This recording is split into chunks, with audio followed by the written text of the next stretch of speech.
Well, President Trump drops an F-bomb on Iran and Israel after they both double-cross his big, beautiful ceasefire. This is why the Middle East can't have nice things, but Donald Trump is working to change that. Representative Andy Ogles will be here to explain why the big, beautiful bill will get passed if Congress has to stay in D.C. for July 4th. Yeah, the way a lot of people are talking, you'd think making lawmakers work holidays is basically Guantanamo Bay. And this isn't Obama's White House. We'll break down how Trump is redefining American foreign policy for the better. It's not just the deployment of weaponized memes that's been a total game changer. Blaze News, The Mandate, starts right now.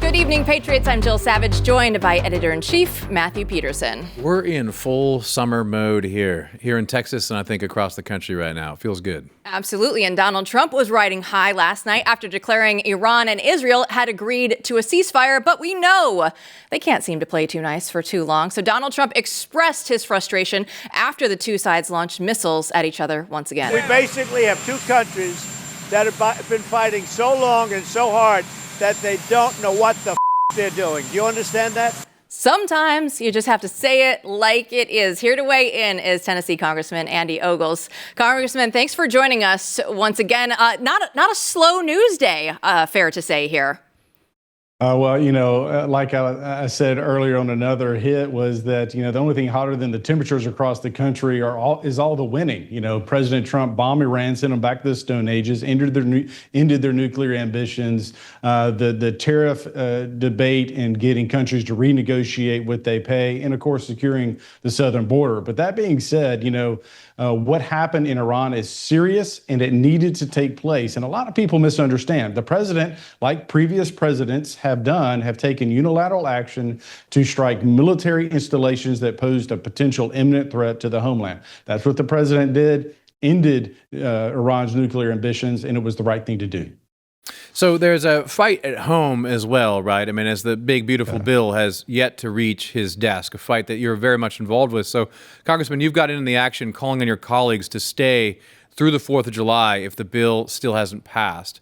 And if that happens, you proposed a big, beautiful barbecue on the Capitol lawn, That's right. Which I love. But explain to us what's the holdup with this bill. Well, look, it's big. It's the bigger a bill is, the more complicated it is. In both the House and the Senate, you have slim majorities and people are, this tug of war that takes place. But look, we have an opportunity to take back the narrative and quite frankly, to start taking steps in the right direction. So we didn't get into this mess overnight. Incrementalisms with Obama and Biden literally chipped away at our liberty, chipped away at our financial and fiscal freedom. It's now a national security issue when you look at our debt. And so with this big, beautiful bill, it's not perfect. Yes, I want more. I'm literally ranked one of the most conservative members of Congress, but this is the first step because we're going to have two bites at the rescission apple. We have the 26 and 27 budgets right around the corner, not to mention all the rescissions that we can do in the meantime. So we can cut, and we can do more. But this is the first step. It's like building a house. We've got to start somewhere. This is the foundation, that first step in a process where we get our fiscal house in order. And in D.C., things usually don't get done by the 4th of July. Like, this feels a little early out there for this. So what needs to get done in order to avoid this big, beautiful barbecue that we're going to potentially have out there?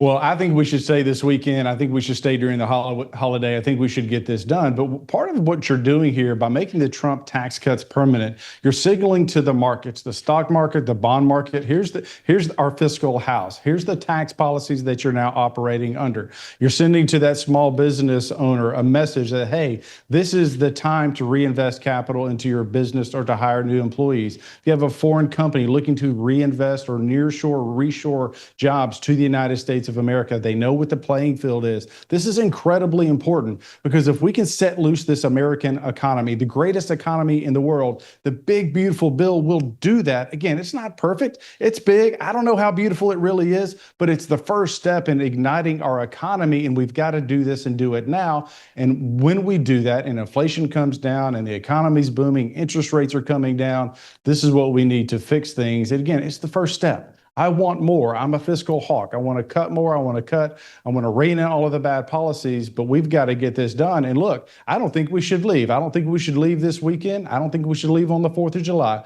We need to stay here and we need to get this done. Promises made to the American people, and it's now that we keep those promises.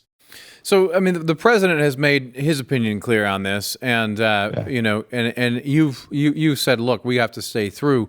What do you think the chances are that happening at this point? I mean, what are people saying and talking amongst your colleagues?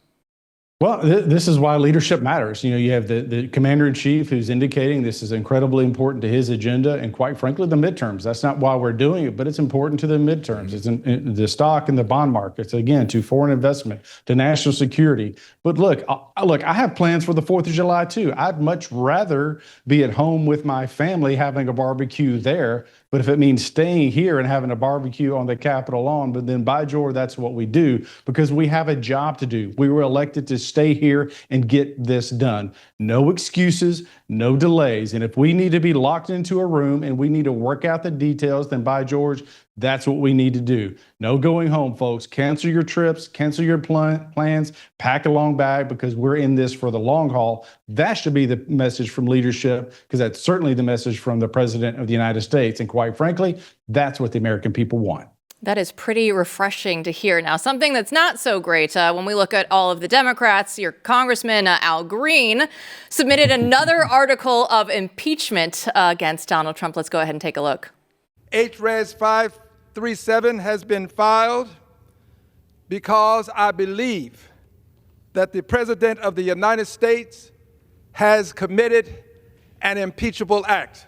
Well, we've seen this film before, right? They've been all unsuccessful so far, so why do they go and keep trying this time and time and time again? Well, look, at the end of the day, the Democrats are in disarray. They don't have a plan. They don't have good policy. And quite frankly, they don't have principles to stand on. So I believe that Al Green needs to sit down and shut up. We have a job to do. We have national security threats that are real. We have an economy that needs to be fixed. We have interest rates that need to go down. And all of that hinges on us getting our job done with this big, beautiful bill. I've had enough of his rhetoric. All he does is mouth off. He never offers any solutions. Again, it's time that we get our jobs done, and him going up there and offering articles of impeachment, which I have done against Biden for allowing our country to be invaded by illegals, which was probable cause and a reason to do it. But because he doesn't like President Trump is not an excuse to disrupt the House proceedings and try to weaponize the impeachment process. You know, what's interesting at this point is you have to wonder, like, what is the positive vision that unites the Democrats? And I'd say this just objectively. I mean, they seem to be sort of all over the place. I mean, what do you think's going on over there? Well, I think, quite frankly, you know, their policies that they veered too far to the left. They went woke, and quite frankly, they're going broke, politically speaking.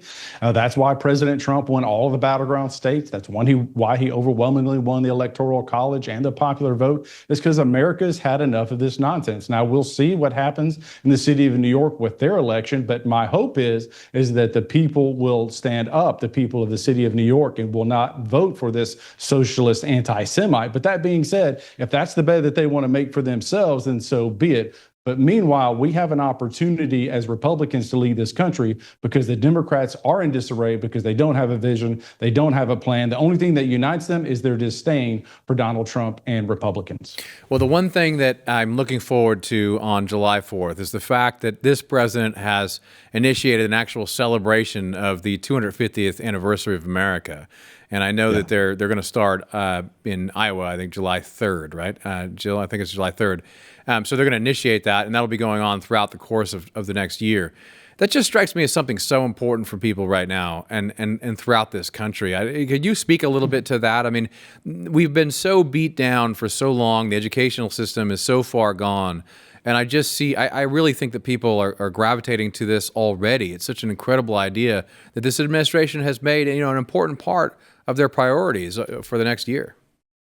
When you think about, Lee Greenwood's song, "I'm proud to be an American," and that's something that really strikes to the core of President Trump. He's truly proud to be an American, and he's reinstilling that with the celebrations of our military, with the 4th of July, with our anniversaries and our birthdays of this country.